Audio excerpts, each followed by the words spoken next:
Commissioners, the order before you simply pursuant to Mississippi Code 77293N requests the Mississippi Public Utility staff to conduct a review and cost analysis and produce a report for the Commission's consideration related to what it would look like if Entergy Mississippi's customer service call centers were relocated back to the state of Mississippi. It's just a simple request from the staff. I can answer any questions y'all have on that, or if y'all want to expound on anything. My question is, why are we limited it to just Entergy? Atmos Energy's, all their call centers are outside the state. I would have no, well, I mean, that's certainly y'all's call, but I think this is more prompted due to a heightened customer complaints related to Entergy, but if the Commission wanted to broaden that scope, I think that would be fine. Well, we've had discussions about CenterPoint about this, and the complaints that we've had has been.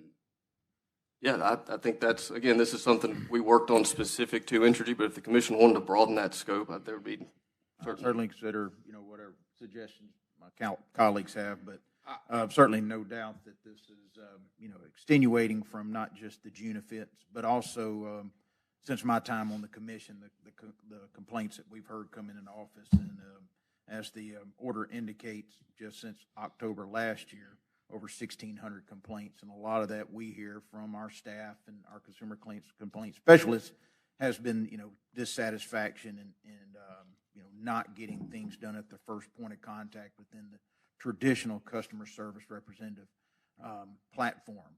And we certainly saw with the storm events the lack of understanding the on-ground conditions at the time, the miscommunications or the misinformation that was shared around. And I know we're working on various levels to correct all that and address those issues, but it certainly seemed a recurring theme in that was the understanding that the customer service representatives were not in the state of Mississippi and not aware of the actual situations that were occurring. And if that can resolve and improve customer service and, more importantly, customer satisfaction, I hope that we could move forward with this action to do this cost-benefit analysis, understand what that marginal cost of will be to reshore, to bring the call centers back to Mississippi and have Mississippians operate in those. Yeah, I guess my only thing on it would be, it may be Entergy now, maybe somebody else later. If the principle is that having the call centers located in the state, which I'm for, and I would actually take this a step further, and that is to get rid of these god-awful automated machines people have to deal with when they call. That should be a part of this review also, is what that cost would be, so that they actually, I've been fighting this fight for 16 years, and nothing would make me happier than to try to get something done on it right here at the end. But, those are two things that as I talk to customers, they're most frustrated about is, number one, if you call, you get somebody out of state. Number two, if you call, you get some automated machine that's speaking to you, and you never can get to a human being. And so I'm fine with going along with it. If the principle is that customer service is better served by call centers being in the state, then to me that shouldn't just be limited to Entergy. It should be all of them. If customer service is better served across the board by call centers being located in the state, which I'm for 100%, let's make it apply to everybody. And secondly, let's look at the cost-benefit analysis related to getting away from these awful automated phone systems that people have to stay on the line and listen to elevator music for 45 minutes before they can get to somebody. So I would I want to do what you want to do, Commissioner Bailey. I just want to make it a little stronger and expand it to cover everybody.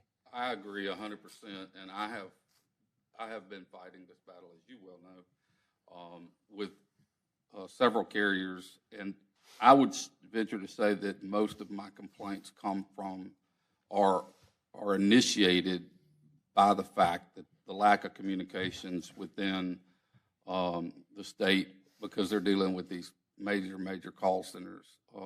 CenterPoint, if you're out there, there's James. He knows very well how many times that I have went to their CEO or others to fix that problem, which is a major issue for me and my staff.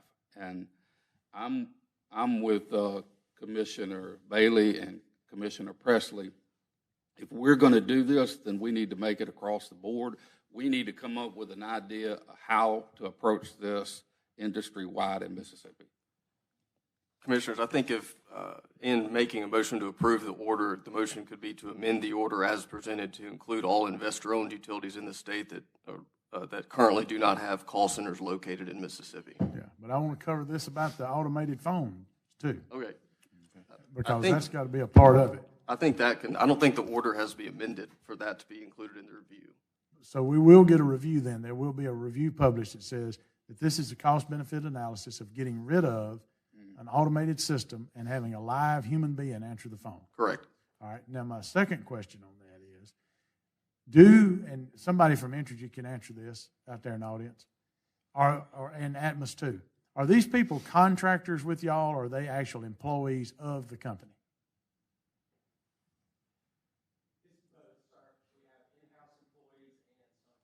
So you're not following the Hire Mississippi rule on your outsourcing of, so these are out-of-state contractors that are doing this?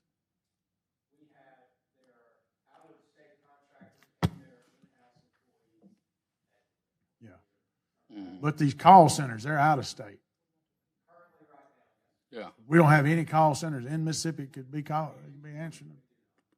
Yeah. Well, there you go. I mean, that's a good example of where the Hire Mississippi program ought to be evaluating those out-of-state contracts. Miss Wendy, you're going to speak on behalf of your company? So Atmos Energy does not use third-party contractors or customer service. It's all in-house employees.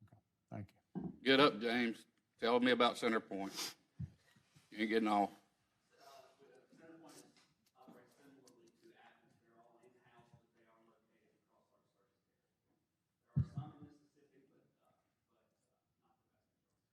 Mississippi Power, y'all still answer the phone down there, don't you? That's what I thought. Yeah.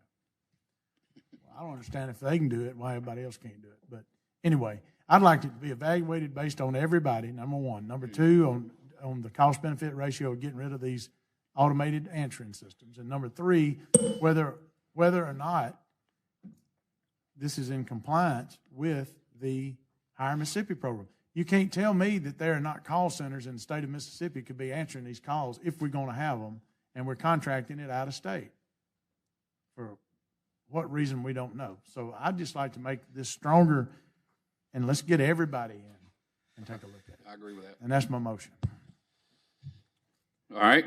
I'll second that. Yeah, I think we're moving forward. As we've seen, I know we're not alone in a vacuum in evaluating these types of actions in the state. I believe Louisiana PSC is pursuing a similar action in their state. So I think this could That's correct, serve Commissioner. to signal across the region that customer satisfaction is certainly front and center on all regulators' minds. So with that, do you second that? I second it. All right. All in favor signify by saying aye. Bye. Any opposed? Ayes have it.